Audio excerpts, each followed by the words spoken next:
Would you like a chocolate digestive for your cup of tea? Oh, I'm alright, thank you. They're my favourite ones. Plain chocolate. Plain chocolate digestive. Oh, go on then, it'd be rude to turn that. I knew you would. Yeah. Everywhere's got really, really peggy. Oh, the dark chocolate ones? Yes. It's like the dark chocolate hobnobs. Oh, mate. These are my second favourite biscuits ever. Don't know if you still get them. My granny used to get me chocolate Olivers. Chocolate what? Olivers. Never heard of them. The biscuit itself was pretty plain, but it was real thick, plain chocolate around it. Used to break a tooth actually biting it off. But Really? once you bit it off, it was great. So, team, who's ringing me? Gav. Alright, mate, I'll call you back in a bit if that's alright. Yeah, alright, mate. See you in a bit, bye, bye.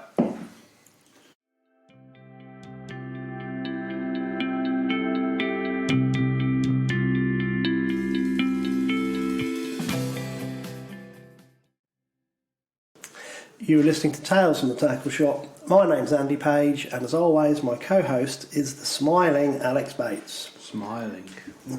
Better mood this week, boy. Yeah, a bit better this week, mate. You probably tell him my voice caught some fish and haven't drawn factory bank crash barrier this week, so last week still hasn't been forgotten, that's a fact. That's mentally scarred me for life, I think, but other than that, a lot better week. The weather hasn't improved, but yeah, all in all, not too bad. You need to keep talking, I've got a biscuit in my mouth. Oh, yeah, sorry, yeah. So, Andy's favourite chocolate digestive. Second favourite. Oh, second favourite. Behind, what was it? An olive. Chocolate Olivers. Never even heard of it. No, I don't think you can get them anymore. They're awesome. Never heard of it. But, Right, I'm back. he's back. I'm grumpy. Huh. Yeah. You're always... You're getting in that age bracket now, aren't you? Yeah, I know. You know, you're just on the turn of just, I'm right, no everyone else is wrong, can't be told. Oh, I've always been like that. Oh, right. Yeah, no. Pike matches. Pet hate. Right. So, I wasn't in a mood at 9:59 this morning. 9:59, that's a bit exact, isn't it? 10:01. I was spitting feathers. Right, let me explain. I'm going to upset a few people, but I don't care anymore. Oh, did you hear that? Yeah. That's the dogs. Someone upset already. I think that was intruder, they're attacking them. We'll be alright. Yeah, pipe matches. So, yesterday, Whittlesea Angling Association had a pairs open. Right. 106 anglers. 9 pike were caught. That's mad, isn't it? Yeah. On the 20 foot. 9. How many anglers? 100 and what? 106. That's a big match, that is, isn't it? I can't work out if it's the Angling Trust Pike Championships or a pairs open.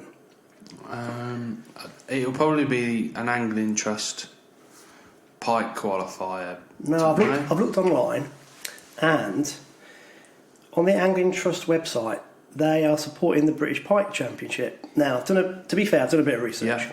So, the British Pike Championship was set up over 40 years ago to raise money for what was the ACA, the Anglers Conservationist Association. I think that's what it was called. It was basically the body that looked after waters, Right. fought pollution. It's now been renamed Fish Legal, which is under the Angling Trust umbrella. Yeah. So the Angling Trust still support the British Pike Championship, and I was looking yesterday to see whether this match was the final. It's not a qualifier, it would be the final. Right. Or it would have been an open, because on the... Must have been an open, because I'm pretty sure the final is in October. Well, okay, it must have been an open then, because on the Whittlesea Anglers Association, it had it advertised as an open. Right. So, 106 anglers though, 9 pike. On its own, that shows you the poor state of the drain. They keep holding it in the same place and you can't catch what's not there. I'm going to explain my bugbears about pike matches. First place, 1 pike, £17, 1,200 quid. Nice. 1,200 quid Yeah. for one fish. Here's the question to you. You're only allowed to use dead baits. Yeah. how long do you let the run go for when you know you just need 1 or 2 fish and there's that much money at stake? Yeah. Now, I'm sure some of the anglers fishing this will hate me saying that and go, oh, I hit it straight away. But you have to ask the question. 1,200 quid for first place. Second place, 1 pike, £11, 700 quid. And this is my problem with pike matches with baits. I know not everyone's going to do this, but it must be tempting, mustn't it? Yeah, I can see where you're coming from. Yeah, that's my first question about it. Third place was £400. The biggest fish got 80 quid, and there was a winner take all, I don't know how they did it, £510. It's a lot of money. So it raises that question. Second thing is these fish get retained in sacks or keep nets until they're weighed. A pike in a keep net is a disaster. In a tube, it tends to sit there pretty much sedentary. I don't know why, but tubes work. Keep nets is bigger, it's got more room, it moves. Pike thrash in keep nets. So keeping a pike in a keep net again just completely destroys the scales on the fish. So you wonder, well, how long is it in the keep net for? Someone's got to come along, weigh it, tick it off the score sheet, whatever they do. So that's the second thing. And also, where's the skill? If you're sitting there with just dead bait, surely you can only chuck out. It might be you can chuck out a natural or seed dead bait depending on the rules of the water, I suppose. So to me, you draw a peg, you sit there. It's like, really? That's why I hate pike matches. I just can't see the point in them. The pike welfare isn't at the priority in my head, and I do wonder, with all this money at stake, how long people are going to leave the runs for. So, if anyone's got an opinion on that, you can lambast me online, but that's my own take on it, and that's why I've never fished one, and I never will. Now, conversely, I do fish the World Predator Classic, which is a predator competition, but this is lure fishing only, so you can't delay a lure being taken, you've got to hit it straight away.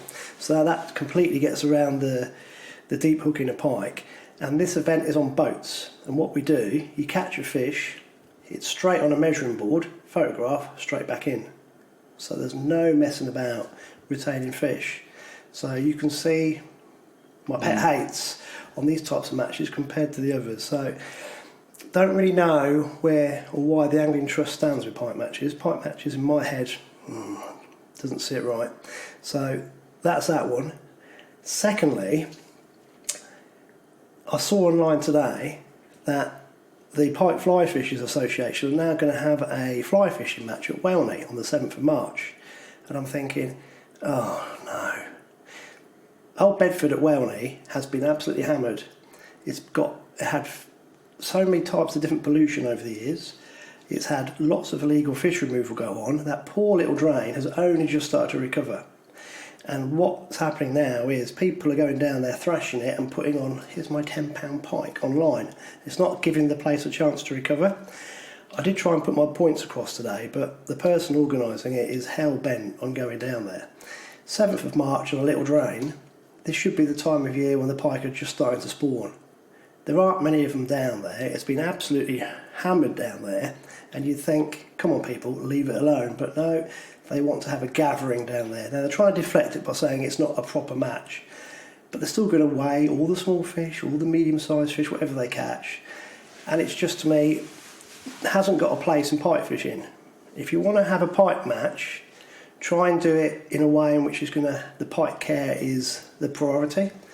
So on some of these places they have a limit, so if a fish is under a certain size it doesn't even get weighed because it goes straight back, which seems to make sense. The problem is with the state of the fens, as you saw in the Whittlesea one, you can't have a pike limit because there's only 9 pike caught. So pike fishing matches are not great. And the last thing why I'm on this little whinge is the internet doesn't really help. People seem to be instant experts. They come into the sport after a year or two and they know everything. They don't. They haven't learnt about the waters, what's best for the drain situation and so on. So it's a bit of a sad state of affairs.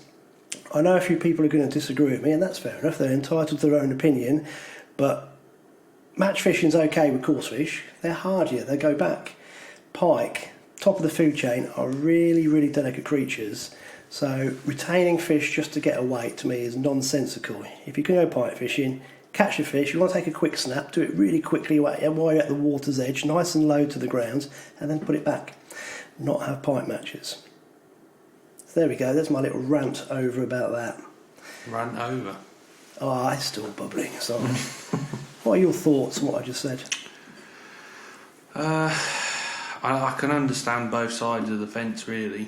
I mean, people obviously, as a match angler for coarse fish, I know pike fishing is different because they're bigger fish and stuff like that, but it's a sticky wicket in all aspects of fishing with nets and stuff like. Even at the fishery, we have rules to protect the fish as best we can, but on the same thing, there is no other way of doing it sometimes. But like you're saying, a tube is better than a keep net, maybe having rules that insist that all anglers have to have a tube. Regarding the leaving the bite situation, I can understand where you're coming from, but I've got no evidence for this. Yeah, but it's a lot of money, isn't it? Yeah, it's a bit like what we waiting for a bite to develop on for bream and stuff. You don't hit your line bites, you wait for it to take it properly and then strike in. So but a single hook in a bream's mouth is better than two trebles down a fish's gut, isn't it? Pike's gut. So that's not coming out if that gets down there. I don't think pike matches are that popular now. That, by the sounds of it, that's been one of the biggest pike matches in the country, apart from the British Pike Champs or whatever it's called now.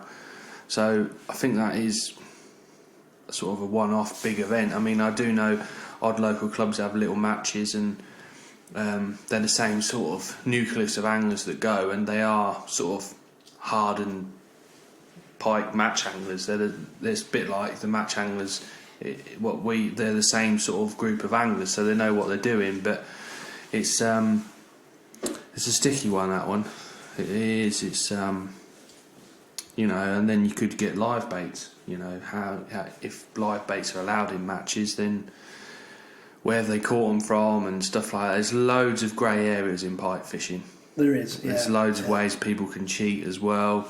But if you're a avid pike angler and you're coming at it from the sort of fish's welfare because you want to catch them when they're bigger and stuff like that, whereas it's a complicated subject, put it that way. As you said right at the beginning, I'm a grumpy old git and it's not complicated in my head. But anyway, you did say I want to catch them when they're bigger. This leads me on to the second point, which is a positive point. Yeah. Well, it has got a negative sway to it.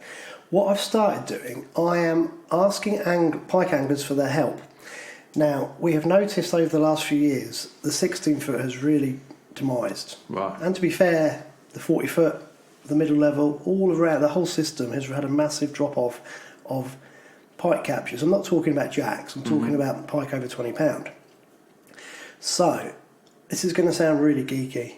I have got loads of pictures of £20 pike that people have caught. Right. And what I'm doing, I'm collating which fish are the same fish, where did they come out from and what date. So I'm trying to work out how many fish are in the system over the years that we've been fishing it. So it's quite interesting. I've got quite a few fish identified already.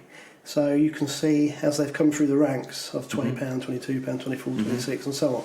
So I need loads of photographs. So what I need people to do is send me a picture. It needs to be a good picture so I can see the tail pattern ideally. And then I need the weight, the date and the location of when they caught it. Now, this type of thing normally with pike anglers would cause people to shudder, but we all know that there are no secrets left on this drain because of basically the illegal fish removal that's happened either on the 16-foot, on the 40-foot or on the middle level system.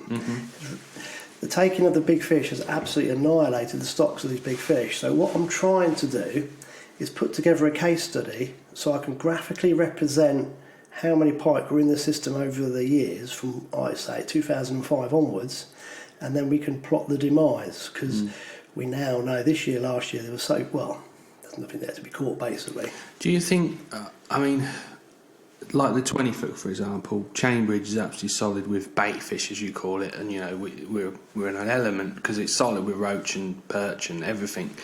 But you drive along that 16 foot and you never see anything top. I mean, like small fish top. Do you think maybe the pike have moved with where the other silverfish are going, or the silverfish stocks have dwindled right down so that the fish aren't growing? And I don't want to give too much away because we've learnt a lot about the drone, but these pike always come back to the same areas at certain times of year. Right. They always have done since the 70s. Right. They're not going to change. And actually, the 16 foot has got quite a lot of silverfish in it. If you look at the cormorants on it, you'll see a cormorant on virtually each section as you drive along. Yeah. Because the cormorants know where they are. The silverfish aren't in the concentration that you get at Chainbridge, but there's pods of them. So if I go down on my side imaging, I can see the pods of the silverfish. The one concern is the bream seem to have gone as well. Right. Now, because I can't do the bream are much harder to identify. They're impossible to identify. The big pike over 20 pounds are easy to identify if you've got a good picture. But I know, because I used to plot them on my side imaging, that the bream would be in pods. So there'd be 2 or 3 pods at Pingle Bridge. Right. And they'd be in like 50, 70, 100 fish in each pod. And they'd move in the winter, and there'd be a pod or 2 come down the 20 foot, and they'd all congregate in this massive shoal. They'd stay together for about 6 weeks, and they'd splinter off into smaller pods. You could see them, and they'd go all over the place. A lot of them would go down the 16 foot. So I think these pike, they follow them, and they go to the spawning grounds, and they come up the 40 foot, the pike and the bream. So these fish tend to migrate into the same areas every season: the silverfish, the bream, and the pike. So I don't think the pike have moved, and I'll tell you why. Because the pike caught at Chainbridge aren't big. Scraper 20 at best. I'm talking about proper size fish. These things are. We used to catch some very large pike. The chances of getting a pike over 20 pound from the 16 foot at the minute are, I've heard of one. Really? Scraper. I mean, every time I go down the 16 foot in the winter, it's full of pike anglers everywhere. Used to be. A bit like the holy grail of... Yeah. A bit like the old Neen at Marsh, the 16 foot is the equivalent in pike anglers, isn't it? Well, it had a history. See, in the 70s, Bob Church had a 30 from there. I think 2 more came out. And then it had a real lull in the 80s because... This is before you were born. This is when I first started match fishing. The zander exploded on the scene, and then the predators got the blame for the lack of silverfish. So I think it was Angling and Water then actually promoted culling of pike and zander. Really? Yeah. So fishermen were actively encouraged to actually kill pike and zander. But that was soon put to bed because they realised it was a massive mistake. And then slowly the water quality picked up, the silverfish populations picked up, obviously the predator population picked up. The zander levels equalled out. So, you hardly catch a zander now anyway. I was going to say, you catch more on pinkies than you do on... Yeah, so the whole thing's levelled off. But to answer your question, if they had gone to other places, people would have picked them up. They haven't gone.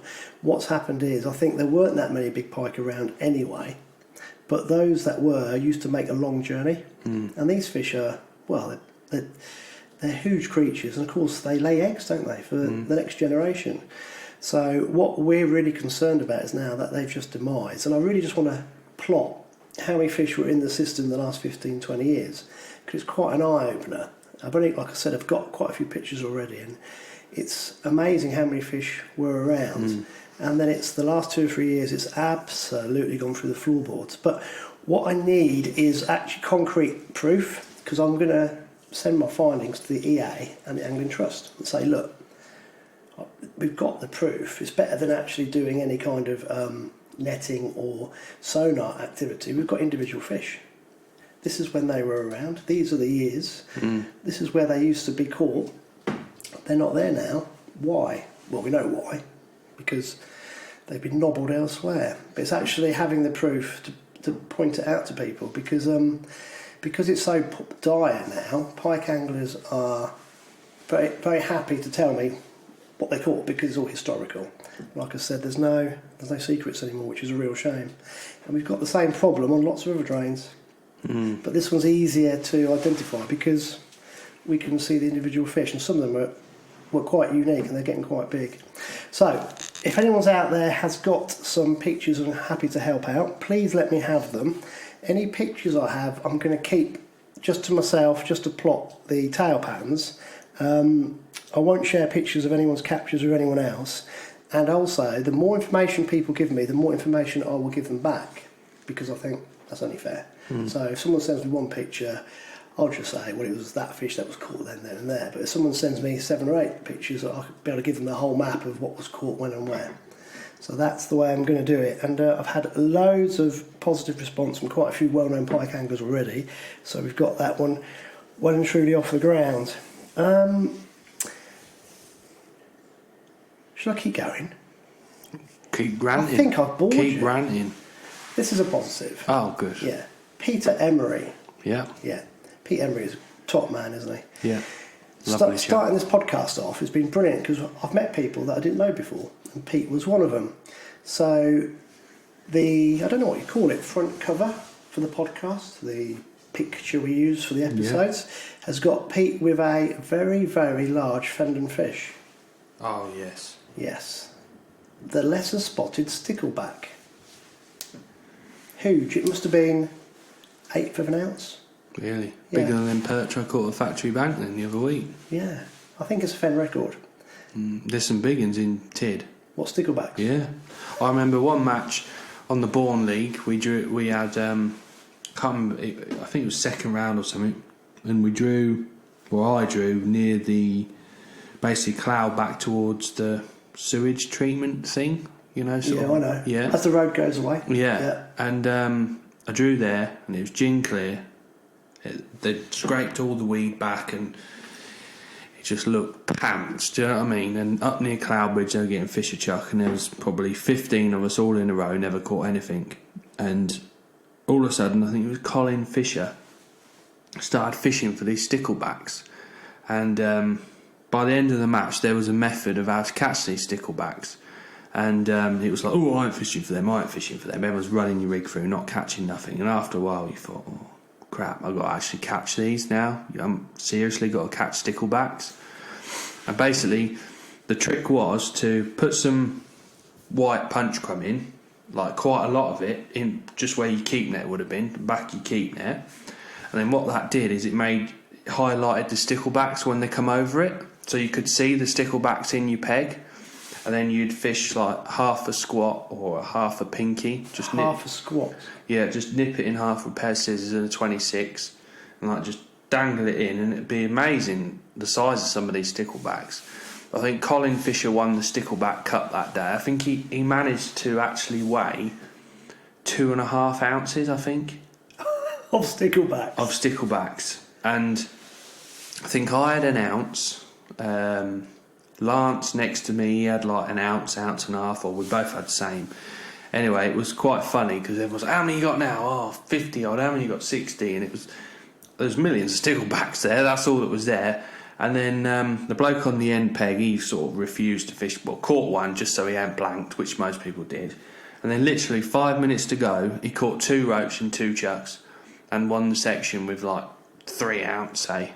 And poor old Colin had fished all day for these sticklebacks. But there is a method in its madness to catch them. It's just madness even thinking about sticklebacks. I know. Anyway, back to my story of Pete. Yeah. So, got to know him this year through the podcast, and he's been trying to get us a link with Jamie Cook, the CEO of Angling Trust. Now, still trying to get Jamie down to a date. He's really busy, but he has said he'll do a podcast for us, which would be great. Anyway, I was going to Boston last week on an appointment, and I thought I'd drop back in and see Pete fishing because I knew he was fishing and practicing for the match on Sunday. So we had a little wager. So the bet was that he reckoned he could catch 10 pound of fish. Right. I think he managed about £1.5 pound. Now he's a really good angler and knows what he's doing on this venue. But the worrying thing is, if you look at the Tidgoat match results, I think around Christmas time, January, he was winning matches with 26 pounders rod. Yeah. Yeah. Yeah. Sunday's match, Pete won it with a skimmer and a tench for £4.14. Yeah, I see that. Yeah. Don Green was second with 5 ounces next to the bridge. Yeah. And third was a guy called Dennis Houghton with an ounce. What on earth has happened there? Don't tell me the fish have migrated to Clough. I'm not going to buy that one. I don't know. I don't think they probably have. I think it was the same with March and all the venues, Benwick, all the venues this weekend. I think they just didn't feed. They just shut up How shop. many black deaths have you had on Benwick and March? March, you don't see any. No. Not one. I reckon down there, 20 cormorants a day. Oh dear. Yeah, and sadly... I think that's all down to the weather, isn't it? All down to the weather, because you would always get an odd one or two on there, but because the rivers are absolutely tanking and flooded, it pushes even more cormorants to come inland and onto the lakes and drains and stuff like that. I think Without a there's doubt. more damage done by cormorants than we ever give credit for. I know, obviously, the fishery, we have to be on the lookout all the time to scare them off. You know, they're not normally. You could set your watch by them every day. They come 5 or 10 minutes, and this year they're coming at all different times. Groups of 4s, 3s. Normally it's just the odd chance of one, you know, flying over and seeing what's about. But this year there definitely seems to be more, and I think it is because of the state of the proper rivers. Let's do a little calculation. Let's go pessimistic. Two pounds of fish a day. I reckon it's about £2.5. Yeah. Yeah. Let's go £2, right? Let's say there's 5 cormorants hitting tid a day, and let's just do 2 months. So that's 60 days, isn't it? So that's 2 times 5 times 6. That's how many. That's the poundage of fish. That's 1,100. Half a tonne. Yeah. Just with 5 cormorants over 2 months. The match results are they've gone through the floorboards. And I just think most of those fish, I think, have gone back down the Nene out to the North Sea somewhere in these guts of these birds. I don't think we realise the damage that these things do. No. But I mean, you're right about the match results being lower, but we've had the cold water through. But down tid, they've gradually dropped off the last 3 or 4 weeks. If you look at their match results, and these poor guys, I mean, they've been brilliant. They've had a winter league, and they've been going to it every week and putting in the massive effort. So I'm just going to mention this because obviously we're on tid. We might as well mention their Winter League results. So 5th place overall was Dennis Houghton with 78 points. Steve Barrett was 4th with 83. Don Green was 3rd with 90, and it was really close at the top. I think Big Fish Kilby and Mr. Emery, wasn't it? I think if Andrew Kilby had caught and Pete hadn't, he would have come first. Right. It was that close. So Concrete Kilby blank this week, did he? I don't know, but he finished second with 117 points. He won't like that. And Pete was first with 129. So that's a really good little series of matches they have there. Yeah. And I think Tidgoat's it's a nice little club, It isn't it? is a brilliant club. I mean, in the summer, the fishing is patchy. Obviously, with the cormorants don't help and stuff like that. But I can assure you, there's a hell of a lot of fish there. Hell of a lot of fish. Yeah. And in the summer, they spread out, and you don't see any cormorants, and there's an odd bream. I mean, the tench fishing on the North Level is what sort of been an eye opener for me. You never seem to catch many tench on the North Level. Probably 8-9 years ago, it was all skimmers, lots of like pound skimmers, big like proper big bream, nice perch and roach on casters and emp. Whereas now it's sort of going like the rest of the drains, like the middle level drains. It's getting clearer and weedier, and tench are starting to show more rudd, big perch, and the bream are taking a bit of a back seat.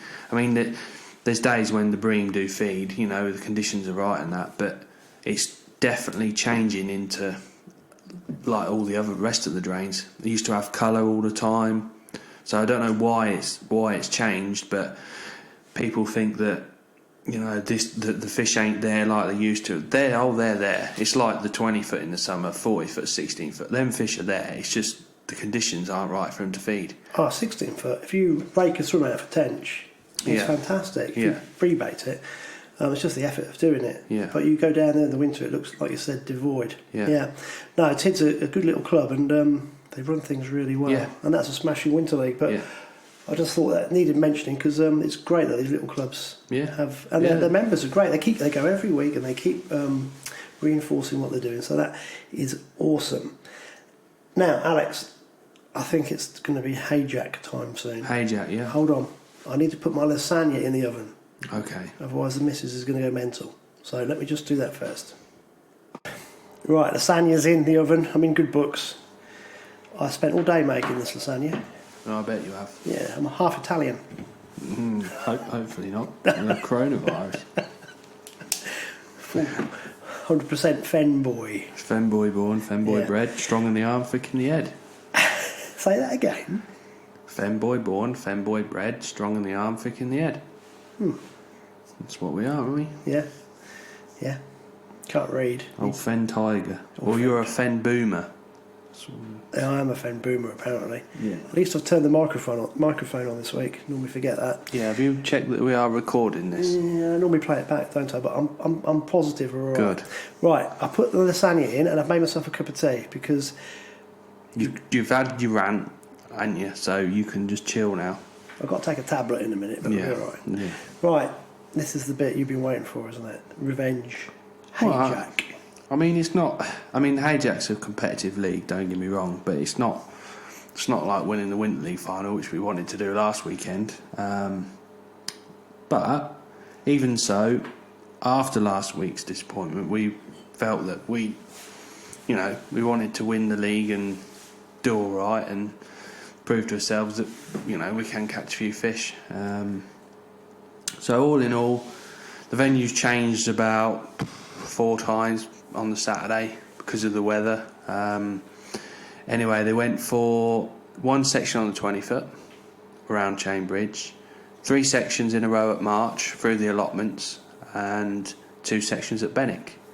And conditions were Hold on, why did they not use the Factory Bank. no, Oh, the grass? What do you call Wigstones. it? Wigstones.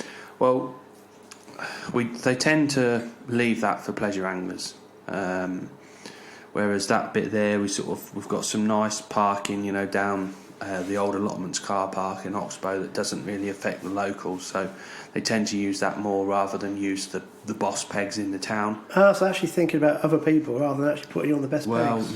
Oh, that's very yeah. thoughtful. But it was tough, very tough, and So before the event started, before Sunday's match, what Yeah. were the standings? so there was us on 5 points, and Image were on 7 points. Yeah, they were on 7. So it was close, and there's a few other teams, but because there's 14 teams in the league, you only need one blowout, and you're nowhere. Normally it's 4 rounds. This year was 3, obviously because of Hurricane Cara, whatever her name is. They cancelled a round, so it was just down to 3, and it was a shock really of how bad the venues fished. I know the venues have had a tremendous amount of hammer, but up until this weekend they've held up absolutely brilliant, and even a venue like March, I've never seen it go so bad as that and patchy as that before. It was really strange, but obviously 20 foot is where you needed to be. Top whatever in the match all come from there. Dan Webb won it individually from 2 away from the Chain Bridge with £21.9.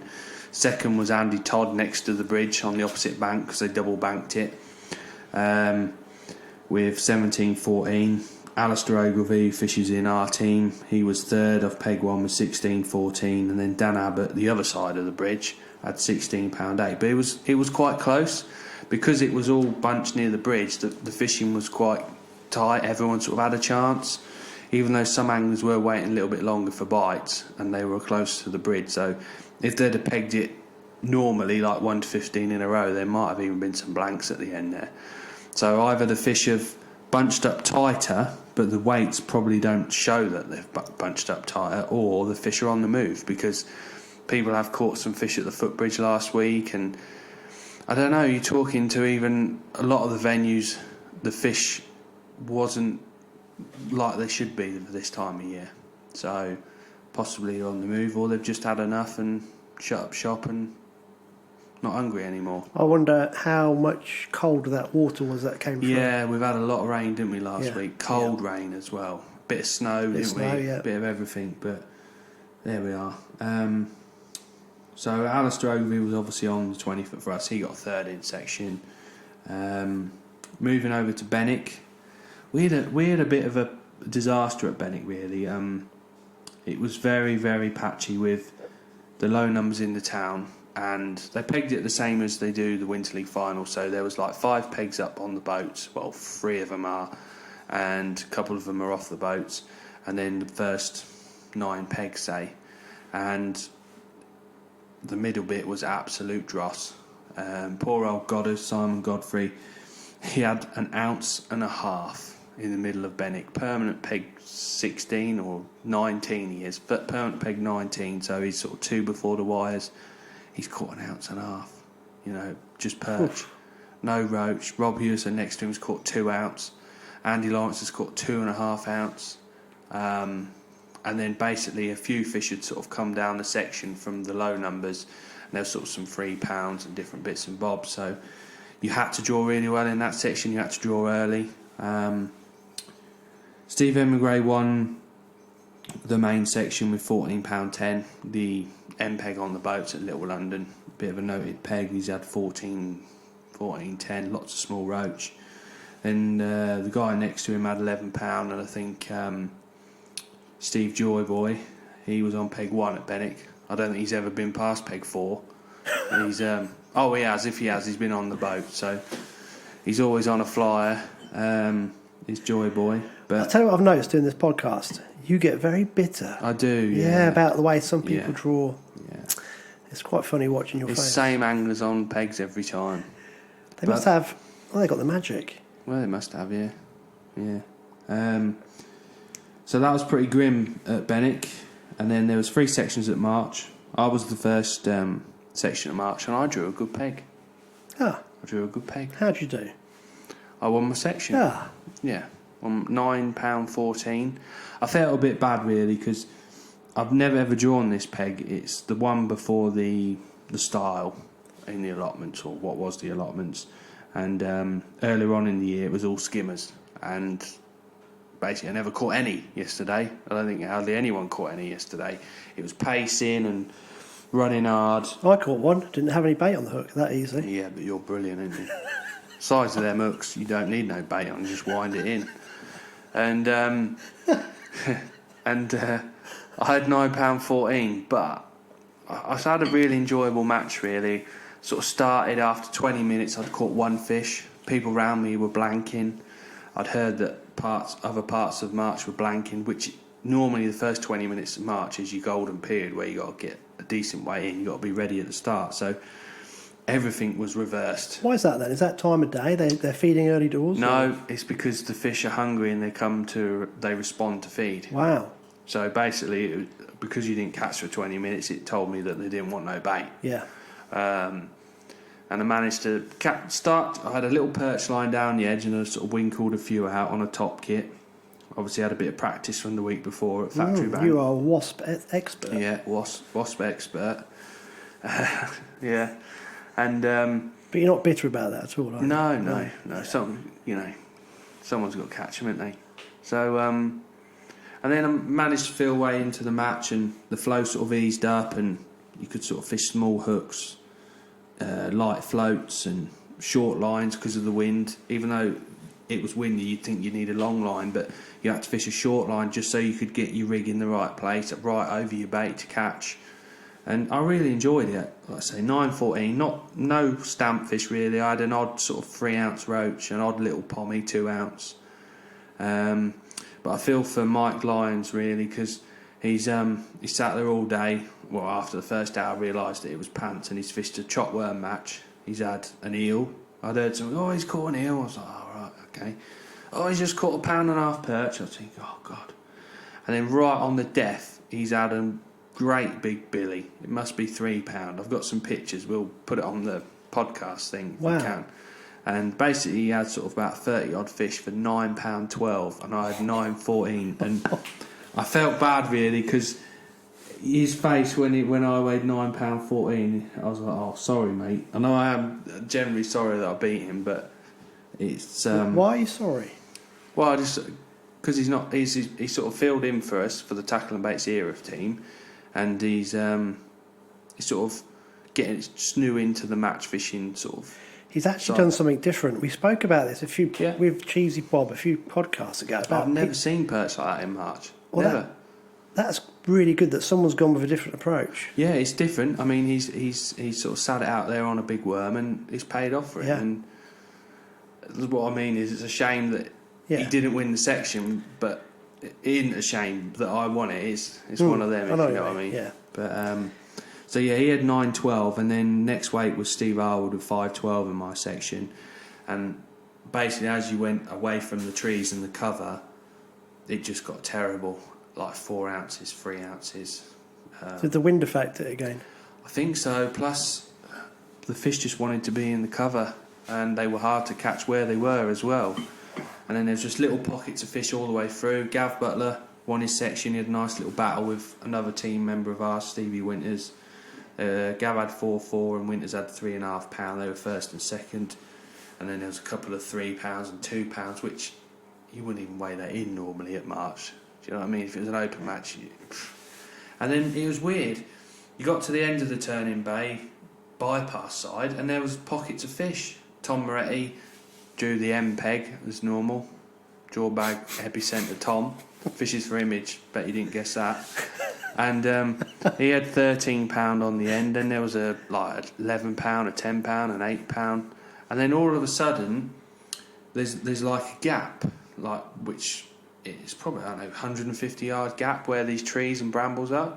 Then everyone from there, the 7 anglers back to the bridge, Sam Mary was the top weight with £3, and no one else caught a pound. It was just ounces all the way through. So Sam had a mega match really. He's beat everyone there and one person the other side of the gap to come 6th in his section out of 14. So that was sort of the hero's performance for us as a team, which is what you have to do, don't you, in them big sections. Although you might not be in the top 3, that is like mega points because of how many he's beat from where he is. I've really enjoyed this year, sort of reminiscing about match fishing again. Mm-hmm. Personally, I wouldn't want to go back into it, mm-hmm. but it's great how you guys have really good team spirit, and the other teams will be the same. Yeah. And it's really nice to see how, even on a bad day's... you guys have been spoiled. When I say bad days fishing, for some of the guys that came from up north to here to fish last week, £2 or £3 on some of their venues is a good day's fishing. But it's nice that the mindset is really important, isn't it? Yeah. So even winkling out £3 from a really bad draw is really important. Mm-hmm. So that's been quite interesting watching the team ethic this year when we do the podcast. It's been good to see. Especially through the winter when... You know, not everyone can be on a pile every week, which, you know, when you meet, and quite a lot of anglers, you get to see the same anglers drawing the same pegs like the flyer pegs, and when you go team fishing, when you do draw them lesser pegs, you feel more obliged to sit there and do it for the team, you know, but perhaps catching a few perch. Some people go, why do you want to sit there and catch £3? Well, because... my team needs me to catch £3 for halfway in the section. You feel like you've achieved something. You know, you go back to the pub. How you got on? Second, well done. How you got on? I've been 6th, but I've beat everyone to my left and 3 to my right, or 2 to my right, or whatever. And that's why we go team fishing in the winter. So that's good. Right, what were the results team wise? So team wise on the day. Yeah, for the day. Image won the round again with 26 points. And they had a really hard draw. They had a terrible draw. Yeah, terrible draw. Poor old Image. No, well done to them. They had 26 points. So they won 2 of the rounds outright, and then I think they had a 5th. So yeah, they had 26 points, and then we were second with 30, and we had, obviously Goddard's had an ounce, and he was 12th out of his 14 pegs for that, I think, or 13th. So that sort of put pay to us winning the match, but you know, the rest of the lads have to do their job, and we did. So we picked up a little bit of money for that, for coming second on the day. And then, Did you get as much as this Pike match? no, we didn't. And then Browning Hot Rods were third with 32, so them just scraped in, and those 2 points were quite beneficial, really. So that meant league overall, third equal was Stan J Gold and Mark 1 White, both on 13. Second was Matrix Image on 8. And first was Dial Tackle and Baits with 7. So we won the league. So, yeah, well done. I need to have some kind of, I might try and superimpose some kind of applause thing, but I'm doing it manually at the minute. Yeah. No, Alex, that's awesome, isn't it? Because I know the Winter League was your main focus, but this was a close second, really, because it involves a lot of practices as well. Yeah, that's awesome. I think it's our first year as a team as well, so you know, we've got expectations, you know, high expectations as a team, and we want to win. We're not there to, you know, we're competitive. We've got that team ethic, and all in all, we won the Hayjack teams of 4 or teams of 3 on the U's. We won obviously the East Midlands Winter League this year by the skin, you know, just won that.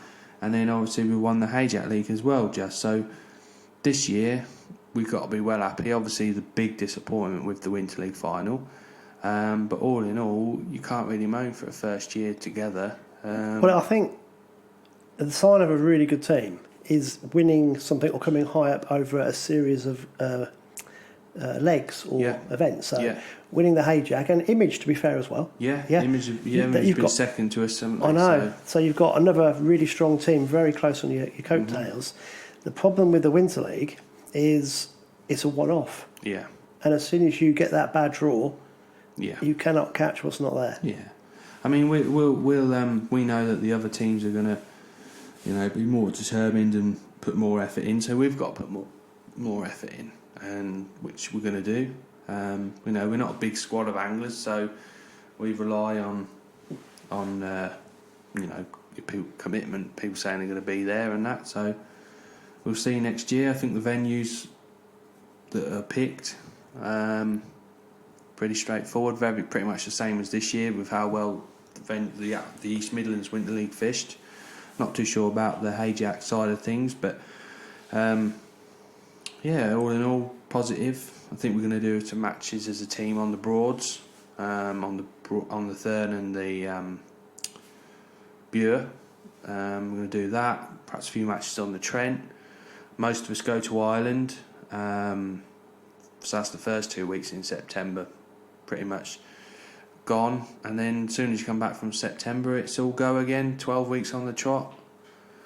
You know, trying to compete in the East Midlands Winter League. So, yeah, before you know it, it'll be September.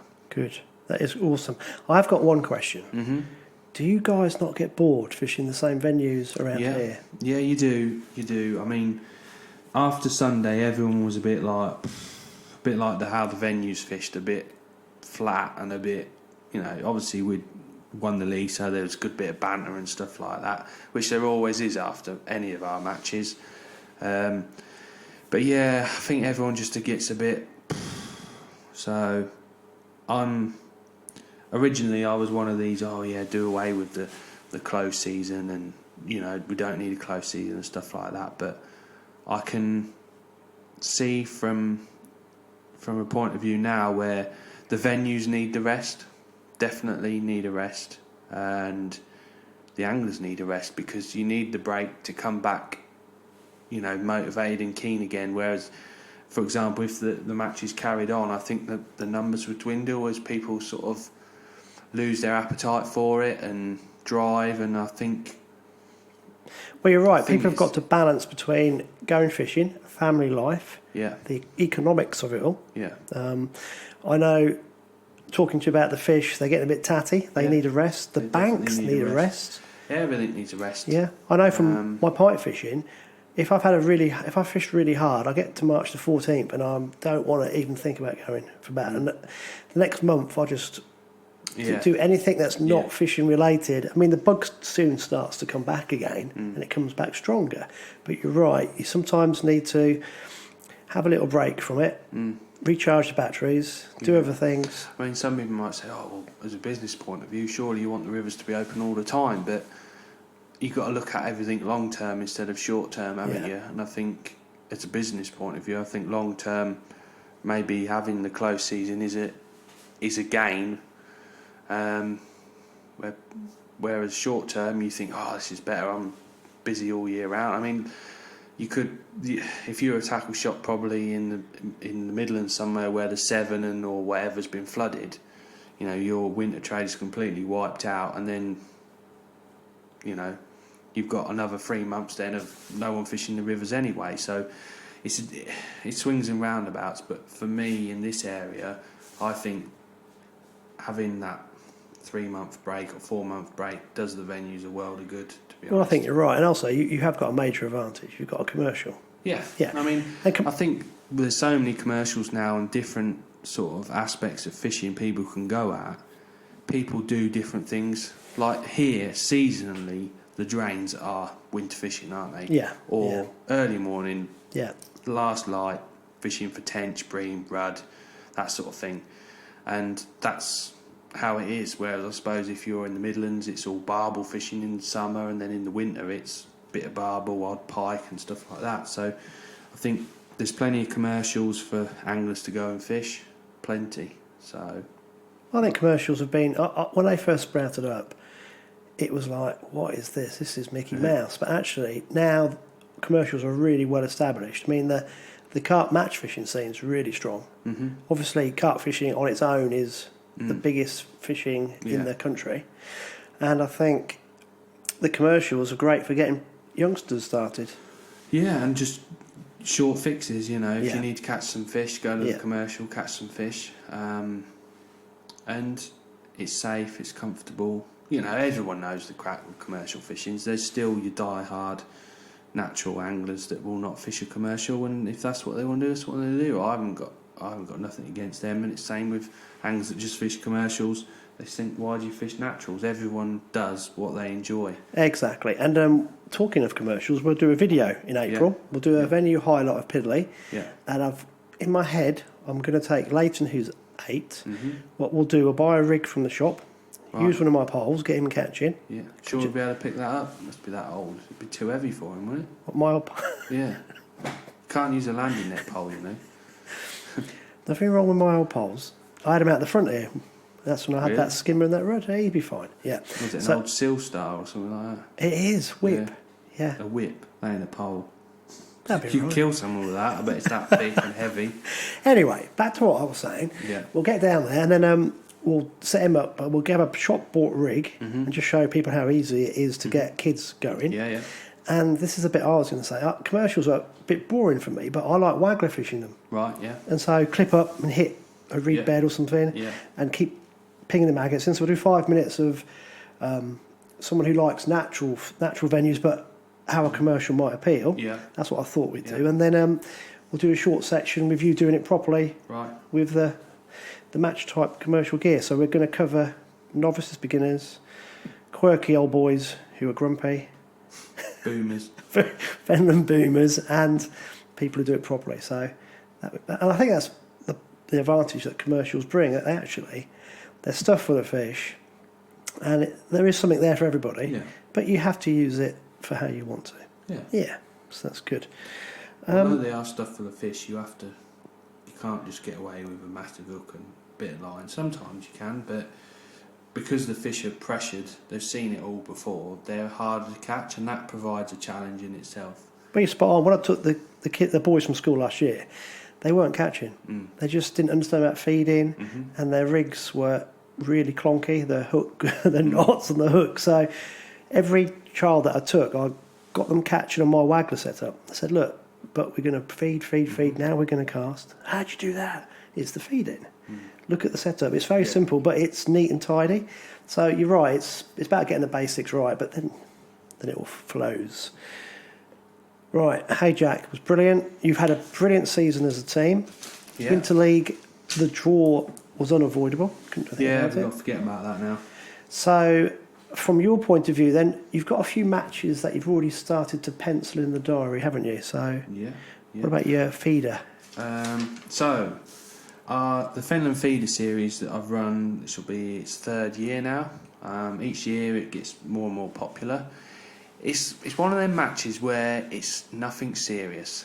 I mean, obviously, a lot of the matches we've talked about are big matches, serious matches and competitive. You know, everyone's putting a lot of time and effort in.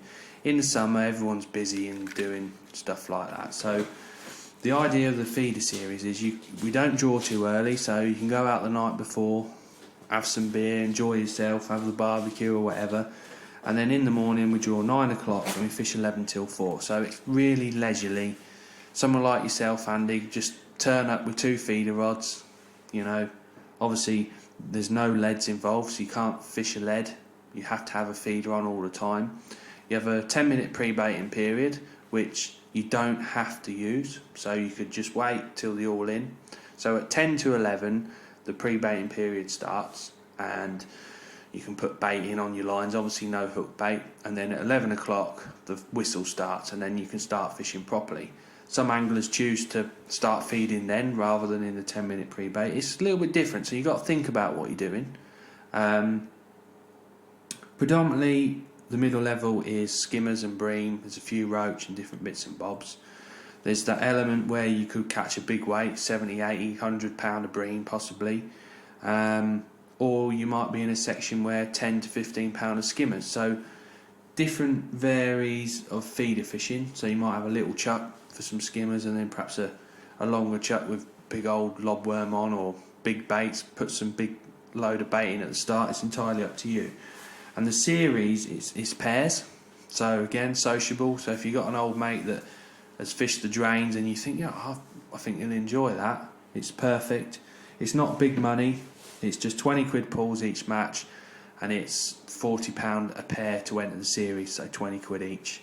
So it's 20 quid to enter, then 20 quid a pair each match, or Yeah, each? 20 quid each match. So the first match is 40 quid, and the rest of them are all 20 quid.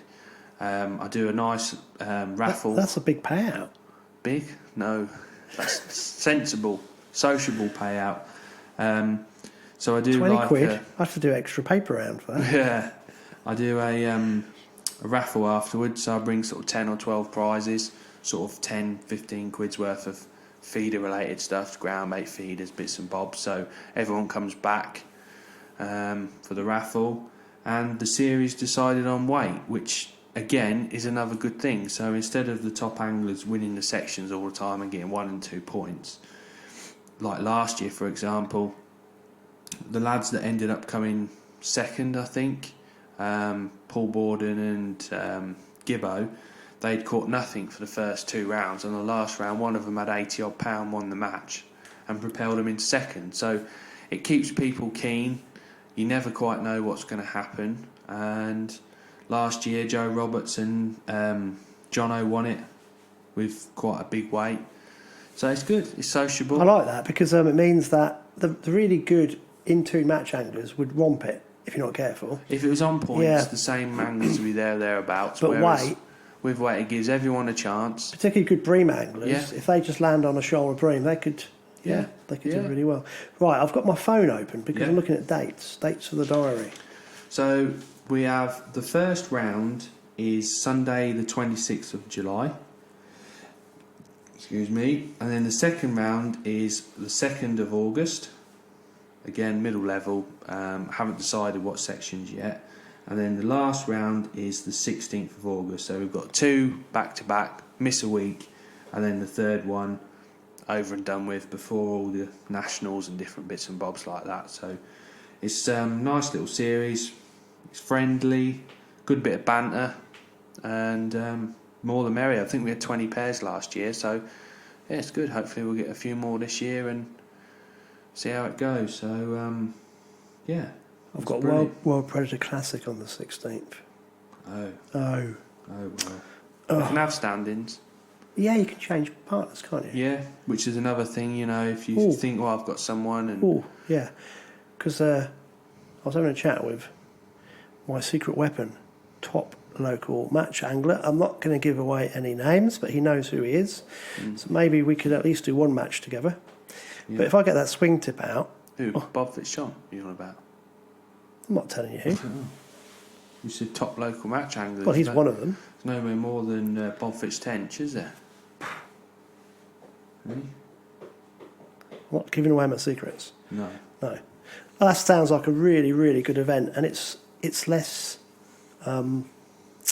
intense match-wise, like you guys have done here, which is good. Yeah, and it gets perhaps people who are thinking about rejoining the match scene, or people just want to have a bit of social. I think it's a good idea. That's a really good idea. How many pairs have you got it limited to? Well, we haven't, because we've got the middle level to use, and there's plenty of pegs on the middle level. About 14 miles along there. Yeah, so if we fill that, I'll be well happy with that. Can we draw the night before and I can go down my boat? No, okay. Typical Pike angler. Always bending the rules. Just being thinking outside the box, that was all. Yeah. Perfect. Have you got anything else organised yet, or in your head? No, obviously we have the Winter League, which starts October time. The summer, there's so many big matches about Riverfest, Canal Pairs, Fishermanias, Golden Reels. There's a lot of individual stuff over the summer, so as a team we're just probably going to do the Broads and maybe an odd match on the Trent. There's sort of teams of 3, but other than that, just let everyone crack on with whatever they want to do, and then all come together for the hardcore 12-round Winter League. So it's so much on in the summer, much on. And also, people go on holiday. Exactly. Yeah. People go on holiday. You've got Ireland for 2 weeks. Yeah, that's what I was just thinking, looking at the July, August then, thinking if this Peroni virus calms down, we book a holiday, because it's a bit pointless doing it at the minute. Yeah. Oh, that's perfect. Have you got anything else that you want to add? I've got Wiltsea Club match and Ramsey's Wednesday match. The results. Yeah, go for it. So Whittlesea Saturday was on the Carrot Wash, which is Glassmore, I suppose. And the winner was 118 John Taylor. 400 and 700 and 900 fish for £8.4 John Taylor. Second was Jeff Tuttleby, £7.10. And Mel Saggers was third with 7.7. Anyone that's looking for a friendly club, bit of banter, nothing too serious, they're a cracking set of lads that fish with the Whittlesea on a Saturday. Basically, they need someone to try and beat John Taylor. I think Jeff Tuttleby's been close quite a few times, but he seems to be running away with it, does John. Does he have a fish counter around his neck, a little clicker? No, he's an old maths teacher, so... Well, he can't count. Maths teachers can't count. No. They do all these convoluted, really big sums. You've probably hit the nail on the head there, because he catches 400 for £7, and I've never seen 400 fish for £7 in my life. My old maths teacher used to show us this equation for getting rockets out of the Earth's gravitational pull. Right. But he could never do the last bit, the adding. What, 2 plus 2? No, it was amazing. He'd go, oh, what's that? You sit there and go... Probably just summed it all up. Yeah. This is a bit like 20, 30, 40, 72... 105. Oh, right, okay. Yeah, so 118's the man to beat there. Ramsey, Wednesday sweepstake, or open match. Jeff Tuttleby went one better, 23.3, which is a lovely day's fishing. Stu Cheetham, 19.13 on the hemp. Brian Ogden, 17.12, is another angler that's back into the drains and that this winter. And then Mr. Needham with 15.07. So very good weights on there. So, yeah, other than that, obviously we covered the Tidgut matches, the Winter League. And then this weekend is the March Open. I was just looking at, because we've got this weekend 7th and 8th, and next Saturday is the last day of the river season, course fishing season. It is. I think there may be a match on around Spalding somewhere, either the Glen or the Welland, but other than that, that's all I know of for next Saturday. So you on the March Open? This Sunday, I should be there, I should be there, hopefully. There won't be too many on it, so hopefully they won't need to peg the allotments this week, so hopefully I won't have to go there. Change of scenery. Yeah, hopefully in the town somewhere would be nice. What, next to the bridge? You tried that? Fell No, down the bank? don't want to be there. No. I don't think he'll peg that. That'll be pants. You want to be Wigston's probably, Wixton's has been their stretch all year, and then isn't it? peg somewhere. Hopefully there's no rain this week and it doesn't flow. I think them skimmers might have a munch, so yeah. I know Somewhere behind where the they swimming are. pool near the slipway. Yeah, yeah. I think Secret peg. it'll be a lot better this week. The weights will be up. Mind you, have you seen the weather forecast? No, don't tell me another storm, please. That's something coming down from the north. They reckon we're going to have really cold winds from Greenland. I know, Really? it's unbelievable. I wish that whoever invented the weatherman wants shooting for business, because like today they said it was going to be horrendous, and it's been bright sunshine, no wind, and glorious. Oh, you today. can't. In February, I was organising my pike fishing on the forecast. I just gave up in the end and just went when I fancied it, because it was just, I'd lie there and go, it's all right.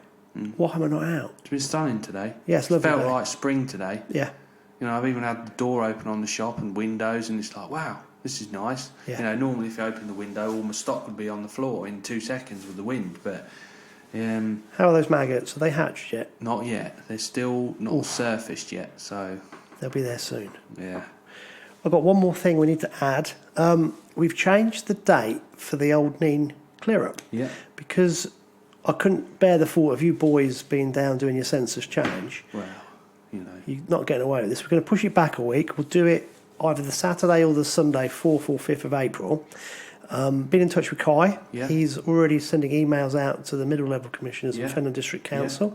So that'll be good. So anybody out there, if we need as many people to help as possible. The plan is to get a few boats out so we can Right. do the plastic pickup from the water because it'll be safer. Yeah. And if we can have a few people on the banks as well, I'll try. Pointing. Yeah, well, there's so much stuff caught up in the trees. and Yeah, everything. line, all sorts. If we can have rope. it's mental. I mean, just the number I could get around that Wigstones Bridge area. The number of floats in the trees. We need to get all those down as well. Yeah. because it's not great No. for the old the birds and everything. So we do need as many people to help as possible, even if you've only got an hour spare. And obviously, at the minute, we're not sure whether it's the 4th or the 5th. I think by next week's podcast, Alex, we'll have a definitive. And I will go and see Paul. Yeah. What, Wing you mean at for the ship. breakfast or? I don't know. Because, I mean, he does a brilliant breakfast there. We doesn't won't he? get everybody in there, though. It'd be heaving. Yeah. Why don't we see if I'll go and chat him up and see if we can have something on the bar, like sausage rolls or something, to finish off. Okay, yeah. Yeah. And Yeah. we'll put some money behind the bar. Yeah. Yeah. Yeah. That's what I thought. We'd do a little plan and we'll do the podcast actually as we're doing it. Yeah. Get a few people on. Interview some celebrities. Yeah. Yeah. They're all coming down. Get some of your match boys to help. Yeah. It'd be good. No, it'd be good to do that, and then we'll clean the river up. Because if you go just out past the coal sheds, it's horrendous down there. It's the prevailing wind, isn't it? All the stuff gets pushed down. If you look in the reeds, Yeah. there's an old pump that comes in on the right hand side, about a quarter of a mile past the coal sheds. The amount of rubbish that gets in the reeds between. Oh, where the hook comes off. Yeah, Yeah. yeah. We'll pick it all up. Does That'd be anyone good. ever fish the hook anymore? No, used to. I think there's a fish kill on it. Was there? Yeah, it either got really low, or there was a pollution. I can't remember which. Right. But it used to throw up some bumper tench. Did it? Yeah, and the odd surprising sized pike as well. Yeah, I've heard of a lot of big pike. Yeah. actually. But no, something happened. I can't remember for the life of me what it was, but there was a big fish kill, which is a shame. Right, buddy. Anything else you want to add? No. I think we've had a decent chat about. You've had your rant, and I feel a bit calmer. do you Yeah. feel like you got it off your chest? A little bit, yeah. You know what's gonna happen? I'm gonna have a few altercations on the bank with some of these pike match anglers. But it's all right. They can swim. Yeah. I'm a very calm man unless someone annoys me when I'm pike fishing. I don't know what it is. I think it's small man syndrome. Is that what it is? Yeah. Can you smell my lasagna? It smells burnt. That's why I had to turn it down 5 minutes ago. Oh, right, we're going to bring this to an end. This has been Tales from the Tackle Shop, a Fenland Fishing TV production.